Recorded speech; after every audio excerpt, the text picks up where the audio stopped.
Bonjour tout le monde, bonjour les jurés, bonjour le public. On nous a toujours appris une chose. Aller vite, c'est réussir. Plus vite que les autres, plus vite que le temps. Comme si la vie était une course et que le premier arrivé avait forcément raison. Mais laissez-moi vous poser une question. Et si aller vite ne voulait pas dire aller loin? Moi, je pense que oui. Même pour répondre à un mail ou faire le ménage, il y a un temps pour tout. Et parfois, ça inclut de ne rien faire du tout.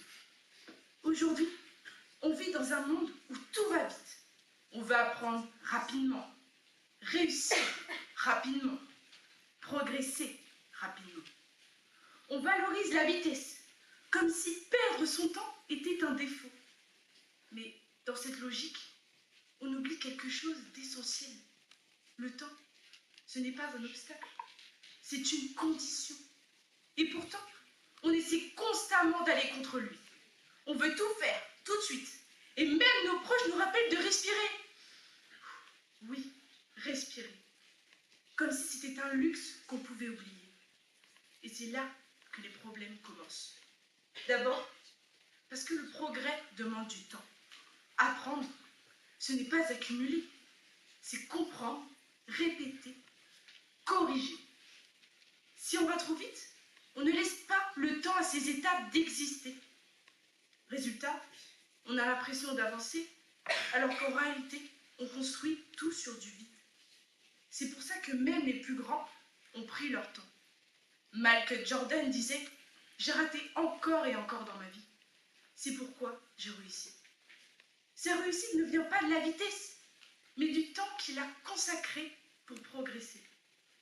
Et si vous essayez de faire la même chose en une semaine, vous risquez surtout de vous épuiser ou de développer une technique secrète pour procrastiner efficacement. Ensuite, parce que chaque chose a son moment. On ne peut pas éviter les étapes. On ne peut pas comprendre sans passer par l'erreur. Vouloir aller trop vite, c'est vouloir sauter ces étapes indispensables. Et ce qu'on ne construit pas correctement au début, on doit le reconstruire plus tard. Donc au final, on ne gagne pas de temps, on en perd. Un peu comme on essaie de faire une petite recette compliquée sans lire les instructions et qu'on finit par commander une pizza. Mais au moins, elle arrive chaude et prête à manger. Enfin, vouloir tout faire en même temps nous rend inefficaces. Quand on fait tout en même temps, on divise notre attention. On commence beaucoup de choses, mais on en termine peu. Et progresser vraiment, se concentrer sur une seule chose à la fois. Et moi, je me rends compte au basket. Je veux progresser partout en même temps. Mon tir, ma vitesse, ma défense. Je m'entraînais plus. Je faisais plus. Mais je progressais moins. Parce que quoi? Parce que je me dispersais. J'avais l'impression d'avancer, alors qu'en réalité, je tournais en rond. Et croyez-moi, tourner en rond, ça fatigue plus qu'on ne le pense. Alors oui, aller vite ne veut pas dire aller loin. Faire plus ne veut pas dire faire mieux. Et vouloir tout faire en même temps, souvent, ne veut pas dire bien faire. Alors oui, il y a un temps pour tout.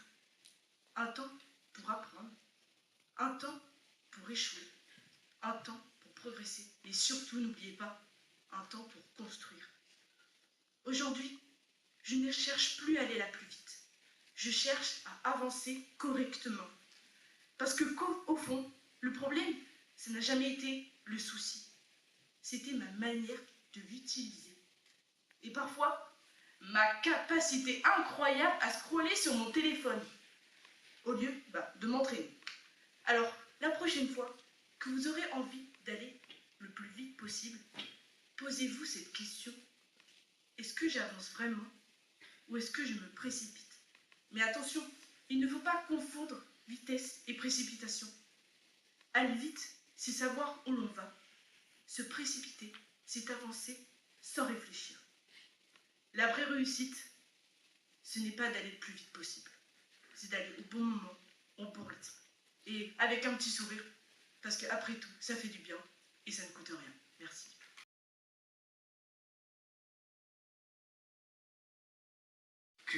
une illusion. Une illusion qui nous permettrait de repousser la vie à chaque seconde. Vous savez, dire qu'il y a un temps pour tout, c'est souvent une excuse pour ne rien faire maintenant, et comme on le dit souvent, remettre à aujourd'hui ce qu'on peut faire. Non, remettre à demain ce qu'on peut faire aujourd'hui, pardon. Chaque chose en son temps. Mais si ce temps n'arrivait jamais, et si ce temps n'arrivait jamais, je vous l'aurais dit, je vous le redirai encore. On croit toujours avoir le temps, jusqu'au jour où on n'en a plus. Et le pire, ce n'est pas de manquer de temps. Oh non. Le pire, c'est de croire qu'on en a eu. Ma grand-mère m'a toujours dit, j'aurais dû oser, et non pas j'aurais dû attendre.